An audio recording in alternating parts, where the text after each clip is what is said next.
Voici le rayon d'or, sec, léger, fruité et minéral. Un vin d'un jaune intense, né d'un cépage oublié, cultivé au 19e siècle. Et c'est lui, Olivier Basset, qui l'a fait revivre en terre avéronnaise en 2018. Sur son exploitation à 450 mètres d'altitude, ces variétés résistantes sont la solution face au dérèglement climatique. Les hybrides, c'est une partie de la réponse à tout ça. Parce que sur les traitements, le rayon d'or, par exemple, moi, je ne le traite pas du tout. Donc, je suis en bio, mais je ne mets aucun traitement, même bio. Voilà. Et ça fait partie, c'est ce que je disais aux gens, des seules vignes où, au mois de juin, pendant la floraison, on sent l'odeur de fleurs de vigne. Si le rayon d'or est résistant, il est aussi très résilient. En cas de gelée printanière, ils peuvent remettre des fleurs. Et donc vous pouvez espérer une demi-récolte.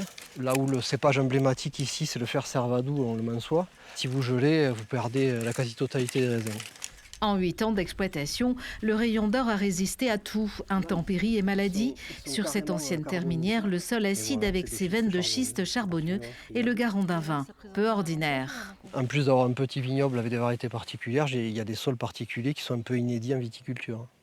Voilà, on est sur des schistes charbonneux.